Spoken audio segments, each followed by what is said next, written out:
Also, the when you said that you without record labels, aren't you owning your own record label right now? Yeah, I started my own label because I just kind of thought, why not? I mean, and if you're willing to work for yourself, and I am, I figured just do it. A lot of people don't realize like you can do shit yourself. You can actually find a place to manufacture records or CDs. You can print up anywhere from 500 to 1,000, and then you just sell them. And you can sell them to your friends. You can sell them out of the back of your car. You can go to school and sell them out of your backpack. I believe in old school. I mean, that's what's great about Hirax. We started out in the 80s when people really were doing that. So I'm still willing to work like that. And then it got so big that I ended up getting distributors. I mean, all of our Hirax records that are on Black Devil Records, which is my label, are distributed by, Nuclear Blast, Century and Media, Metal Blade Records. So I did the right thing because I still have their distribution, but I'm in control of my own records. That's awesome. I'm in my music. So I think most musicians would love to do that. A lot of them just don't have the balls to do it because they think it's too much work. But you got to remember this. You'll work harder for yourself than you'd work for anybody else anyways. So why not start your own thing? It's just like start your own magazine, start your own record label. I mean, start your own radio station, whatever. But at least you're in control of it. Nobody can tell you how to run your own radio station. That's true. All right. And the another cool question I had was when you said you went to Japan and talking about metal acts in Japan, how did you ever notice the visual kei, the aesthetic that they had, that certain metal bands were not really dressing very heavy metal, but more so, I don't know, flamboyant? Yeah. It's actually cool though. See, Japan, the Japanese are amazing people. Like, you're gonna hear about, like, we travel so much. I mean, I can almost say everywhere we go, every culture is amazing in its own way. But the Japanese are different. Like, they are very animated. They have total honor and respect. Like, you got to remember, the Japanese are so rad, so awesome, that even when they had an earthquake, they handled it better than any country could have handled it. If that would have happened in the U.S., people would have been rioting, pillaging, stealing from each other. It would have been all for one. You know what I mean? Like, or I should say it would have been a free-for-all. Basically, if people had no water, they would just loot and pillage for it. You know what I mean? But in Japan, people actually stood in lines and helped each other and, shared water. You know what I mean? The Japanese are amazing. So besides that, everything they do it 100%. They work really hard. All their artwork, their records, their costumes, like the bands, like the animated bands that you're talking about, like that. I think you're talking about the band that Friedman was talking about. Marty Friedman was talking about some of those bands that are like, I think they're called Special K or something crazy like that. Yeah, Visual K. Visual K, yeah. Those bands, dude, it's like a full-on production. Like the drum riser rises up in the air like Kiss. There's skyrockets and fireworks and, bombs and just crazy shit. And the bands wear these elaborate costumes. They just do everything 100%. Like, they do not skimp. They would rather spend their last penny on making their costumes look excellent than not. So right. The Japanese, they're amazing people. And when we were over there, we've been to Japan twice. We've toured there twice. The last tour was even better than the first because we got to go to other countries. We did Tokyo, Nagoya, and Osaka.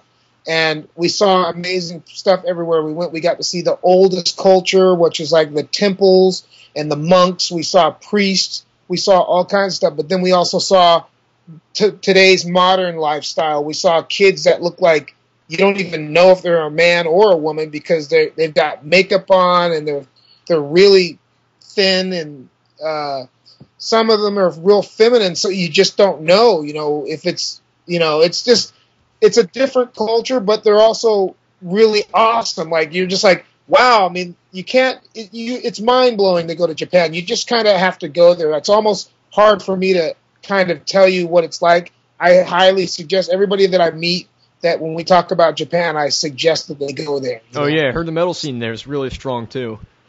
Oh, yeah. And dude, the record stores are amazing. Like, if you go to a record store in Japan, you better have a lot of money on you because you will find almost everything you need.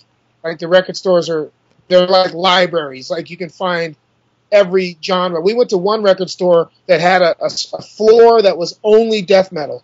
And then we went up another floor and it was only heavy metal. Wow. And then, they have floors that are dedicated to genres of music. Japan is sick when it comes to how badass they are about metal. That's great. Actually, if I noticed anything when I'm looking on metal archives and stuff, I see this U.S. thrash metal band that only produced like 2 albums. I'm like, they're so cool, but they didn't have that many albums. It's a shame. And then I go look from a band from Japan, from the 80s as well, but then they have like 17 albums, like one after each year. Even which is to me the greatest heavy metal band ever to come out of Japan is a band called Loudness. Oh yeah, I got a shirt of them. Yeah, and they have quite a few albums, but if you go back to the early stuff, like there's a record that to me is like a piece of gold. It's called Law of the Devil's Land. So I don't know if you have that record, but Loudness, Law of the Devil's Land, if you listen to that record will change your life. Trust me. All right. It's amazing. Also another band that I don't know if you've heard of them. I think they were called like the most, or at least the band in Japan that was keeping old school metal alive at the time was a band called Sex Machine Guns. The name sounds kind of familiar, but I don't totally recall them. I mean, there's a lot of classic bands there. There's even a band there called Genocide. They've been around for a long time.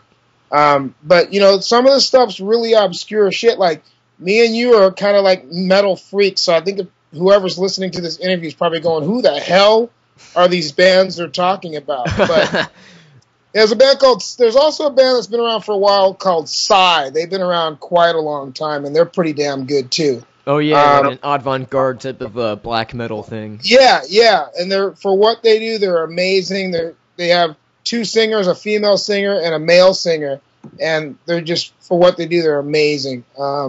But there's quite a few other bands. There's like obviously Sabbath, who are like the black metal gods. They're kind of like Japan's Venom. They're amazing. There's a newer band called I think they're called Hellhound. Wait, Hell. I should look it up. But I think it is Hellhound. Yeah, and they're pretty damn good. They're more of like kind of a traditional heavy metal. But there's another. This is kind of an offshoot of Sabbath, band called Metal Lucifer. Metal Lucifer rules. Really great band. All right. Other questions? I'm starting to run out of questions. Hey, this is what's great, dude. I will hang in there until you're done because that's how much I love metal. But I will admit, pretty soon we should kind of wrap it up just because I know you're running out of questions.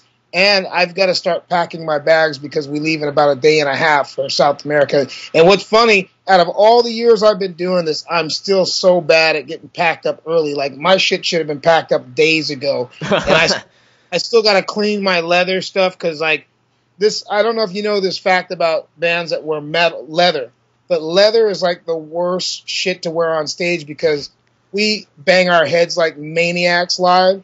So the sweat, it's not really good on leather, so you have to clean it all the time. Like, we spend so much time cleaning our leather the next day after shows. If people knew that, they'd be like, are you kidding me? Like, there's so much work that goes into this shit. So I've actually got to clean some leather, pack my bags. I haven't even begun that. We still got some merchandise to load up. And then we're going to be on a plane on Sunday. On Easter Sunday, we'll be flying to South America. So there's still some stuff to do. But I can definitely take a couple more questions, and it's been awesome, talking to you. So. Oh, thank you. All right, actually, I do got another question now, and I just forgot it. Hold on. Favorite music videos. Because I was thinking about one of my friend's favorite metal music videos is the Candlemass Bewitched music video, just for how goofy it looks. But it's still at the same time awesome. But what's your favorite metal music video? It's old school, that video. That's a good one. Tell your friend thumbs up on that one, or I should say horns up. Let's use that one.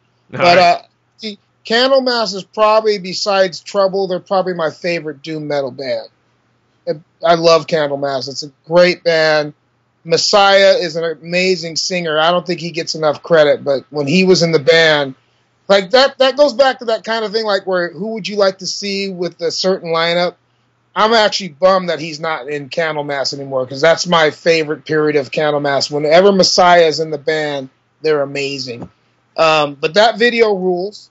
Videos. I don't know. There's a video for Iron Maiden called Women in Uniform. It's an old video, but it rules. If you get a chance, check out Iron Maiden Women in Uniform. It's classic Iron Maiden. Like, you know, it's like one of the singles that they did like in the very early days, you know.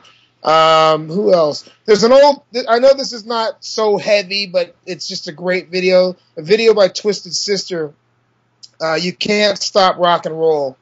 The video of that's great because they filmed it in England, and it shows them playing at the Marquee in one half of it, and in the other half they're like driving through the streets of England filming this video, and there's a part where they're playing in an alley. So to me, that's one of those videos that I love a lot. Man, you know, it's a newer video, but the video for Painkiller by Judas Priest I think is a great video. Oh yeah, it's just Priest doing what they do, but I think that's a pretty awesome video. I mean, she's and then there's like stuff like, well, okay, I got it. My favorite video, but you always find another one. You know what I mean? Like after I tell you this, I'm gonna think, man, that's not completely the truth because there's other ones. But there's one for Thin Lizzy, and it's called Bad. I think it's Bad Reputation.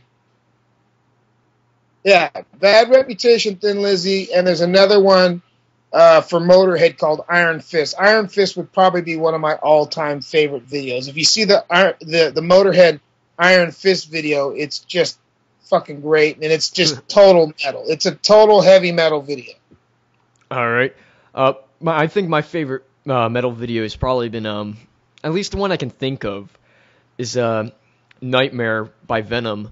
I always found that to be a pretty cool music video. I heard that there's a story behind the old lady in the music video, that she was basically not allowed to eat in the castle for some reason. I guess the directors didn't like her, and Venom told them to back off and let her eat. So, you know, they let the old lady eat inside the castle, or wherever they filmed it.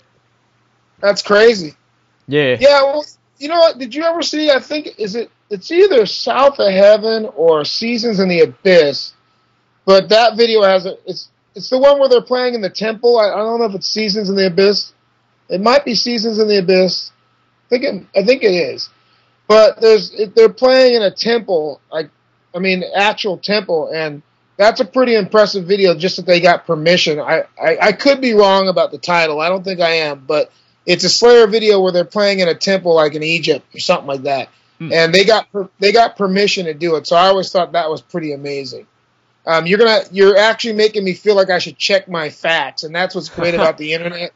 You can actually go check your facts. But those are some classics. But I'm sure we'll do another interview because me and you we've proven it. How long have we been on? Over 2 hours? 2 hours and 54 minutes, minus the 20 minutes that it probably took me to interview the other guys. That's pretty hardcore. Pretty hardcore.